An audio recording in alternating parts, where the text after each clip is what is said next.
आज हम अपनी किचन में बनाएंगे पंजाबी तरीके से सरसों का साग, मक्के के आटे की फूली फूली पूड़ियाँ और गाजर हरी मिर्च का तीखा चटपटा अचार। तो चलिए बढ़ते हैं रेसिपी की तरफ। सबसे पहले हम इस थाली के लिए सरसों के साग को तैयार करेंगे। तो यहाँ मैंने टोटल 1 किलो के करीब लिए हैं सरसों के पत्ते, जिसे अच्छे तरीके से साफ कर लिया है। उसके एक्स्ट्रा डंठल निकाल लिए हैं। ये देखिए मैंने 2 तरीके की यहाँ सरसों का यूज किया है। ये देखिए ये छोटे वाली सरसों है, ये थोड़ी सी सॉफ्ट होती है और इसे तोरिया भी कहते हैं। और ये मैंने ली है बड़े साइज की सरसों, इसका रंग थोड़ा सा गहरा होता है और ये हम इसे छुएंगे तो ये हल्की हल्की सी हार्ड होती है। तो आप चाहें तो एक तरीके की ले सकती हैं, पर मैंने यहाँ 2 तरीके की ली है। तो अच्छे तरीके से साफ कर लिया है, इसे अच्छे तरीके से पहले धोएंगे। सरसों लेने के बाद यहाँ मैंने आधा किलो के करीब पालक ली है। पालक की भी एक्स्ट्रा डंठल निकालकर उसे अच्छे तरीके से साफ कर लिया है। और साथ ही 1 मुट्ठी लिया है हरा धनिया, जिसे मैं थोड़े डंठल समेत ही साग में यूज करूंगी। अब साग के लिए यहाँ मैंने 300 ग्राम के करीब लिया है बथुआ। ये देखिए कुछ इस तरीके से होता है, जिसे अच्छे तरीके से साफ कर लिया है। और साथ ही यहाँ ले ली है 150 ग्राम के करीब मेथी। मेथी को भी अच्छे तरीके से साफ कर लिया है। सभी चीजों को अच्छे तरीके से साफ कर लिया है। अब सभी चीजों को अच्छे तरीके से खुले पानी में धोएंगे और फिर इसे काटेंगे। काटना कैसे है, ना ज्यादा मोटा काटना है और ना ही ज्यादा बारीक काटना है, इस बात का आप ध्यान रखें। साग को अच्छे तरीके से धोने के बाद कुकर में डाल देंगे 1 छोटा कप के करीब पानी। डाल देंगे ये कटा हुआ साग। साग अभी भी और भी ज्यादा है, तो अभी हम पहले इसे बिना कुछ और डाले इसे ऐसे ही थोड़ी देर खुले में पकाएंगे। साग जैसे ही पकना शुरू हो जाएगा, वो सिकुड़ना शुरू हो जाएगा। इस तरीके से करछी से थोड़ा थोड़ा सा प्रेस कर देंगे और बचा हुआ साग हम इस तरीके से डाल देंगे। ये देखिए मैंने इसमें थोड़े से ये पीले फूलों का भी इस्तेमाल किया है, जो सरसों के साग पे लगे होते हैं। इसे टेस्ट बहुत ज्यादा बढ़िया आता है, आप चाहें तो इसे निकाल भी सकते हैं। अब साग में हम डाल देंगे 1 बड़ा टुकड़ा मोटा घिसा हुआ डाल देंगे अदरक का। 10 से 12 कटी हुई डाल देंगे हरी मिर्चें या अपने स्वाद के अनुसार। डाल देंगे 5 से 6 कलियां मोटी घिसी हुई लहसुन की। कई लोगों को सरसों के साग में लहसुन का फ्लेवर बहुत ज्यादा पसंद आता है, तो आप अपने टेस्ट के अनुसार थोड़ा कम ज्यादा भी कर सकते हैं। डाल देंगे 1.5 छोटा चम्मच के करीब नमक। नमक आप अपने स्वाद के अनुसार भी डाल सकते हैं। अब कुकर का ढक्कन लगा देंगे और हाई फ्लेम पे 1 सीटी आने के बाद 30 मिनट के लिए साग को लो फ्लेम पे पकने देंगे। चलिए देख सकते हैं साग बहुत ही अच्छे तरीके से उबल गया है, साग बहुत ही अच्छे तरीके से गल गया है। अब हम साग को अच्छे तरीके से घोटेंगे। ये देख सकते हैं साग में बिल्कुल थोड़ा थोड़ा सा पानी रह गया है। अगर लगे कि साग में बहुत ज्यादा पानी उबलने पे रह गया है तो आप उसे निकालिए, उसे ठंडा करें, फिर उसमें मक्की का आटा घोल कर डालें। अगर कम है तो आप नॉर्मल पानी में भी घोल कर डाल सकते हैं। चलिए साग को घोटने के लिए मैंने आधा छोटी कटोरी के करीब पानी ले लिया है। उसमें डाल देंगे ये 2 चम्मच के करीब मक्की का आटा और उसे अच्छे तरीके से फेंट लेंगे। कोई भी गुठली ना रहे, इसके लिए आपको मक्की के आटे को अच्छे तरीके से फेंटना है। साग के हिसाब से आपको पानी का इस्तेमाल करना है, इस बात का आप ध्यान रखें। डाल देंगे घोला हुआ घोल। अब लेंगे घोटनी और घोटनी की मदद से साग को हम अच्छे तरीके से घोटेंगे। इसे घोटने में 10 से 12 मिनट का समय लग सकता है। आप चाहें तो हैंड ब्लेंडर या मिक्सी की मदद भी ले सकते हैं। साग को देखिए बहुत ही अच्छे तरीके से घोट लिया है। देख सकते हैं इसकी कंसिस्टेंसी, हल्का सा इसे दरदरा रखना है, तभी बहुत ज्यादा अच्छा टेस्ट आता है। तो चलिए साग को अच्छे तरीके से घोटा है, क्योंकि हमने इसमें आटा डाला है, तो हम अब इसे अच्छे तरीके से पकाएंगे। साग को पकने के लिए फिर से गैस पे चढ़ा दिया है। लो टू मीडियम फ्लेम पे 5 से 7 मिनट के लिए पकने देंगे, या जब तक पकने देंगे जब तक साग कुकर के तले पर हल्का हल्का सा लगना ना शुरू हो जाए। अब साग वाली इस पंजाबी थाली में हम गाजर और हरी मिर्च का अचार भी बना के तैयार करेंगे। तो यहाँ मैंने 200 ग्राम के करीब ली है गाजर, जिसे अच्छे तरीके से धोकर पोंछकर छील लिया है और इसे काटकर मैंने धूप में 1 घंटे के लिए सुखा लिया है। डाल देंगे कटी हुई हरी मिर्चें।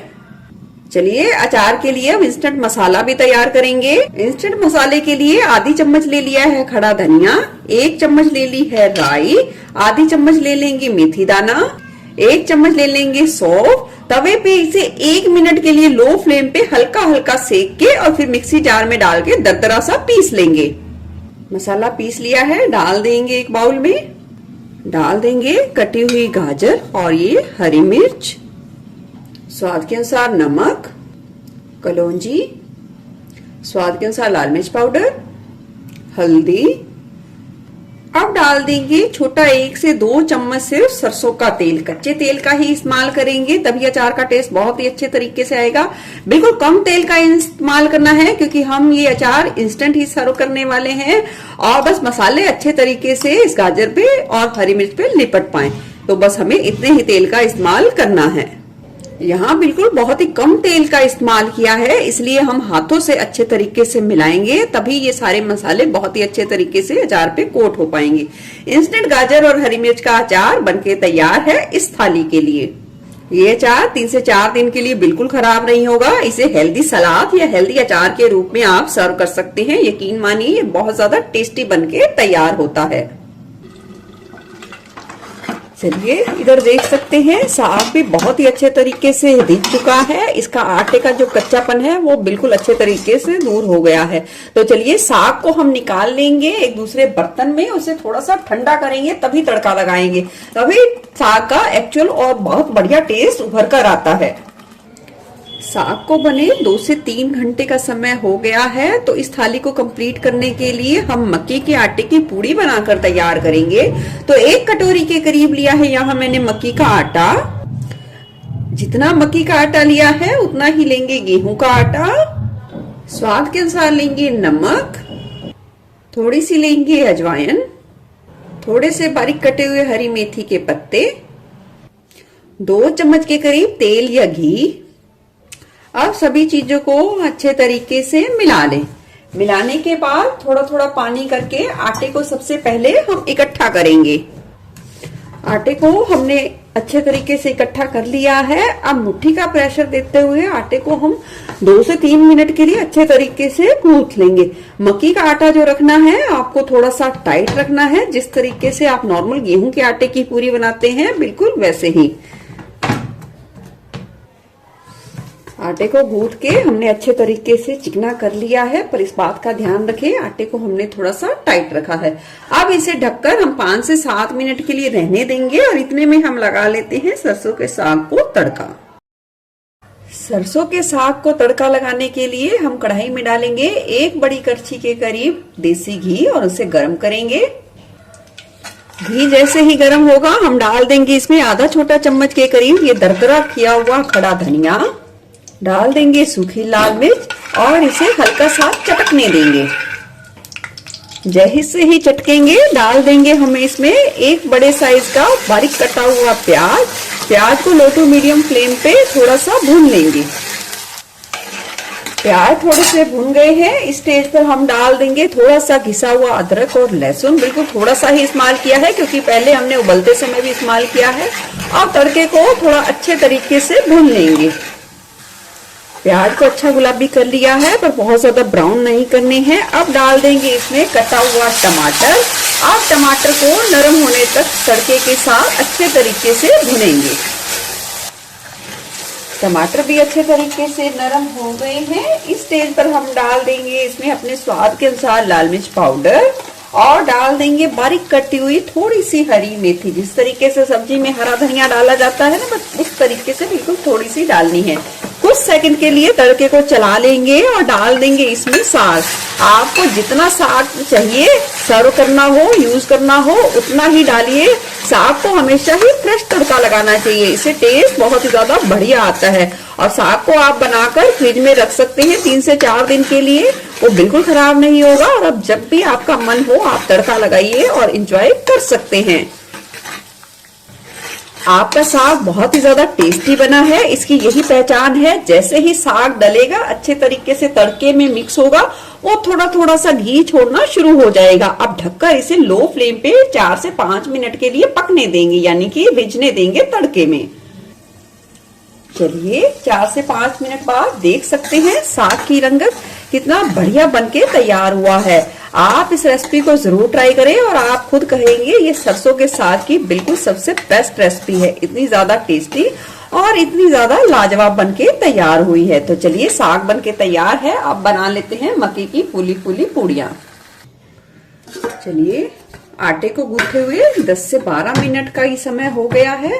अब हम आटे पे थोड़ा सा तेल या घी का इस्तेमाल करेंगे और आटे को हल्का सा हम मुट्ठी का प्रेशर देते हुए चला लेंगे। इससे क्या होगा, पूड़ियां बहुत ही अच्छे तरीके से फूली फूली खस्ता बनके तैयार होंगी।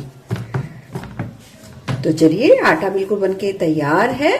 अब हम बनाएंगे लोई। जितनी भी छोटी बड़ी आपको पूड़ी बनानी हो उस हिसाब से आप लोई बनाकर तैयार कर सकते हैं मक्के के आटे की पूड़ी के लिए। पूड़ी के लिए लोई बनाने के बाद हमने ये इस तरीके से चकला ले लिया है और चकले पे थोड़ा सा तेल लगा देंगे और हल्के हाथ का प्रेशर देते हुए हम इसे बेल लेंगे। पूड़ी को यहाँ ना ज्यादा मोटा बेलना है और ना ही ज्यादा पतला बेलना है। अगर आपका आटा बहुत ही अच्छे तरीके से गूंथ के तैयार है तो आपको बहुत कम तेल घी का इस्तेमाल करना पड़ेगा बेलते समय, और सूखे आटे की तो बिल्कुल भी जरूरत नहीं होगी। तो इसी तरीके से सारे मक्के के आटे की पूड़ी बेल के पहले तैयार करेंगे। पूड़ी बेल के तैयार है, करते हैं फ्राई। पूड़ी के लिए तेल को अच्छे तरीके से गरम कर लिया है। चेक करने के लिए हमने छोटा सा टुकड़ा डाल दिया है। देखिए वो तुरंत ही सिकना शुरू हो गया है और ऐसे चलाएंगे तो तुरंत ही ऊपर आ गया है। इसका मतलब बिल्कुल परफेक्ट तेल है पूड़ी को तलने के लिए। डाल देंगे पूड़ी को तलने के लिए, कुछ सेकंड रहने देंगे। जैसे ही पूड़ी ऊपर आना शुरू हो जाएगी हम इसे कड़छी की मदद से हल्का सा प्रेशर दे देंगे। हल्का हल्का सा प्रेशर देना है, बिल्कुल नाम मात्र सा। और पूड़ी जैसे ही फूलेगी हम उसे पलट देंगे। गैस की फ्लेम को आपको हाई पर ही रखना है। जरूरत के हिसाब से अगर तेल बहुत ज्यादा गर्म हो जाए तो आप थोड़ा सा कम कर सकते हैं। देखिए कितनी मस्त फूली फूली करारी पूड़ी बनके तैयार हो रही है कढ़ाई में। चलिए जिस तरीके की खस्ता पूड़ी आपको चाहिए उस हिसाब से आप सेक सकते हैं। देख सकते हैं बिल्कुल फूली फूली मस्त करारी करारी मक्के की आटे की पूड़ियां बिल्कुल बनके तैयार है। तो निकाल लेंगे इन्हें प्लेट में और लगाते हैं पूरी थाली। लग गई थाली बिल्कुल गर्मा गर्म सरसों का साग, जो बहुत ही ज्यादा खाने में टेस्टी बना है और आपको खाकर बहुत ज्यादा मजा आने वाला है। साथ ही मक्के के आटे की फूली फूली सी पूड़ियां बहुत ही ज्यादा खस्ता, बहुत ही ज्यादा करारी बनके तैयार हुई हैं। तीखा चटपटा गाजर हरी मिर्च का अचार, साथ में थाली के साथ रखेंगे ये गुड़ और गर्मा गर्म थाली को कंप्लीट करेंगे मक्खन के साथ। आपको कैसी लगी ये रेसिपी जरूर बताना। फिर मिलूंगी ऐसे ही बढ़िया रेसिपी के साथ। Eat healthy, stay healthy. धन्यवाद।